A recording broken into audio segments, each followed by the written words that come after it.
subscribe to my channel and also press this bell icon.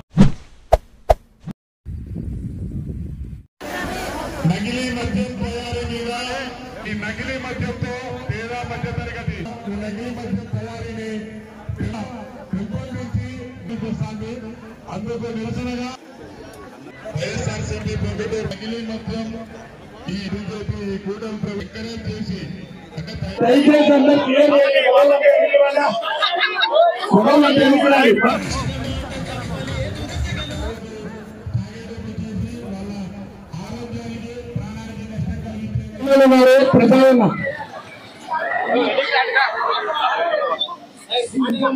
ఈ మెలకల చెరువు మద్యాన్ని సరఫరా చేసి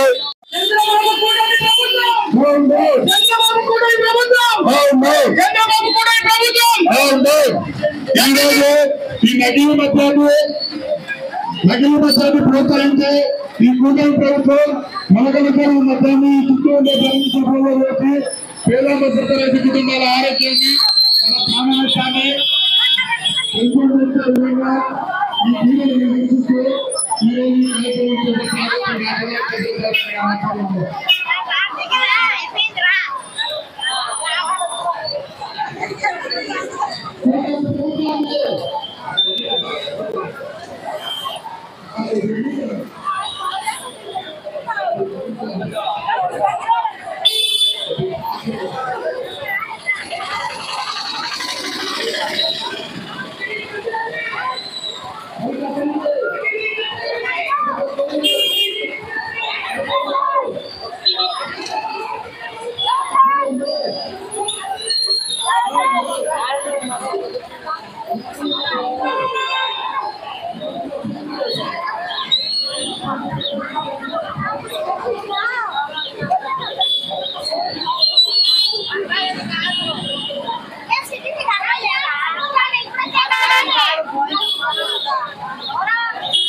నకిలీ మందు తాపి మా ఊళ్ళకు మా తాలిబొట్టు తెంచి మా కుటుంబాలు రోడ్డును పెయ్యాకయ్యా అంటున్నారు. ఒక తల్లి అడుగుతా ఉంది, నువ్వు ఏమి ఇకపోయినా పర్వాలయ్యా చంద్రబాబు నాయుడు, నాకు ఉండేదో కొడుకున్నాడు, ఈ మద్యం తాగితే వాడు చచ్చిపోతాడు, నాకు గర్భశోకాన్ని కల్పించి ఇంకా నాకు పిల్లలు కూడా లేరు, నన్ను ఒంటరిదాన్ని చెయ్యాకు, నకిలీ మద్యం తయారీని ఆపు, నువ్వేమి ఇకపోయినా పర్వాలే, మా కష్టం చేసి మా చెమటతో మేము బతుకుతామంటున్నారు. సిగ్గుందే ఈ ప్రభుత్వానికి. ఈ ప్రభుత్వంలో ఎవరైతే నకిలీ మద్యం చేస్తున్నారో, ఇంతమంది పేద ప్రజల యొక్క ప్రాణాలను హరించి వాళ్ళ మంగళసూత్రాలు తెంచుతున్నారో, నట్టి నడిపదారులో చచ్చిపోయిన దొరికి ఉరి తీయాలా. ఉరి తీసిన తర్వాత 100 సార్లు ఉరి తీయాలి వీళ్ళను, ఒకసారి 2 సార్లు 3 సార్లు కూడా కాదు. ఇంత జరిగితే వాళ్ళ తరపున పోటీ చేసిన తంబలపల్లిలో జయచంద్రారెడ్డి ఎమ్మెల్యే అభ్యర్థి. నేను పొద్దుటూరులో ఏదైతే వైఎస్ఆర్ పార్టీకి చేసినానో తంబలపల్లిలో తెలుగుదేశం పార్టీకి జయచంద్రారెడ్డి. అతను మొదటి ముద్దాయి, అతను సూత్రధారి, వెనకాల కరకట్ట పెద్దలు. ఈ బుద్ధుడికి జయచంద్రారెడ్డి అరెస్ట్ చేయలే. సోషల్ మీడియాలో పోస్టు పెడితే కన్నా తీసుకుపోయి జైల్లో పెడతారా? ధర్నాలు చేస్తే మేము తీసుకుపోయి మమ్మల్ని జైల్లో పెడతారా? నకిలీ మద్యం తయారు చేసి కుటీర పరిశ్రమలు, నకిలీ మద్య కుటీర పరిశ్రమలు ఏర్పాటు చేసి మంగళసూత్రాలు తెగి పడతానే కానీ తెలుగుదేశం పార్టీ ఇన్ఛార్జీలను నాయకులను మీరు అరెస్ట్ చేయరా?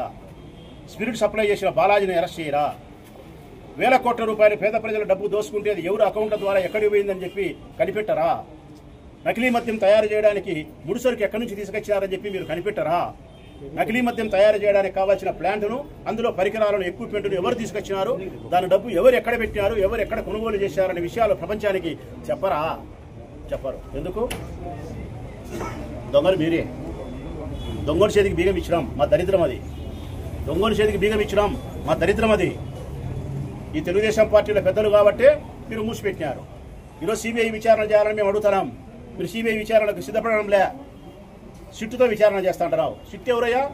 నీ దొడ్లో ఉండే గుమసాలు, నీ దొడ్లో ఉండే గుమసాలు.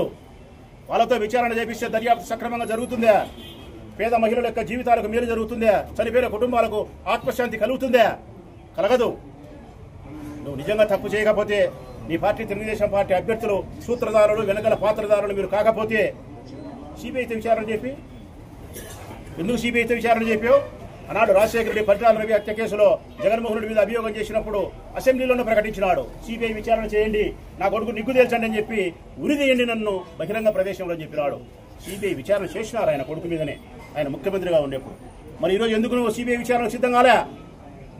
చిట్టుతో బట్టుతో అంటున్నావు. కారణం తూతూ మంత్రం దర్యాప్తు చేసి నీ మనుషులు కాపాడుకొని ఈ పేద ప్రజల ఆస్తిని వాళ్ళ డబ్బులను దోచుకొని వాళ్ళ కుటుంబ సభ్యుల ప్రాణాలను హరించడానికి సిద్ధపడినావు.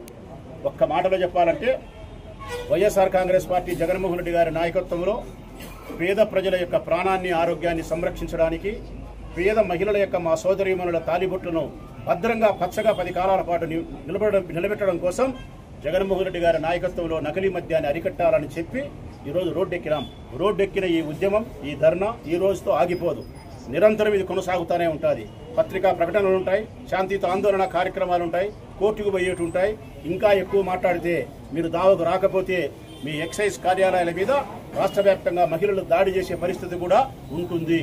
ఇది ప్రజాస్వామ్య దాడి అవుతుంది కదా, అప్రజాస్వామిక దాడి కాదు.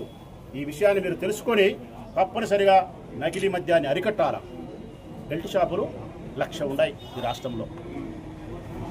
3,396 బ్రాందీ షాపులుంటే 1,00,000 బెల్ట్ షాపులా? పల్లెకు 3-4.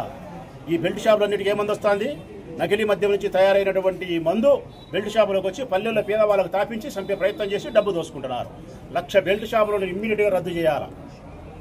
బ్రాందీ షాపులలో మందు తాగనీయకూడదు. కర్ణాటక, గోవా నుంచి వచ్చే మందు నియంత్రించాలా. బ్రాందీ షాపుల మీద ఎక్సైజ్ అధికారులు తనిఖీ చేయాలా. సిబిఐ చేత విచారణ చేపించాలా. పేదవాళ్ళ దగ్గర నుంచి దోచుకున్న డబ్బు ప్రభుత్వ ఖజానాలోకి రావాలా.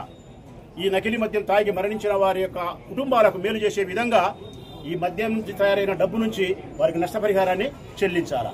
ఇవన్నీ జరిగేంత వరకు జగన్మోహన్ రెడ్డి నాయకత్వంలో మేము, మాతో పాటు మా చెల్లెళ్ళు, మా సోదరులు, పేద కుటుంబాలకు సంబంధించిన మహిళలందరూ కూడా రోడ్ల మీదకి వస్తాం, ధర్నాలు చేస్తాం, ఇంకా ఇంతకంటే పెద్ద ఉద్యమాలే చేస్తాం. మాకు ఉద్యమానికి స్ఫూర్తి మహాత్మా గాంధీ తాతనే.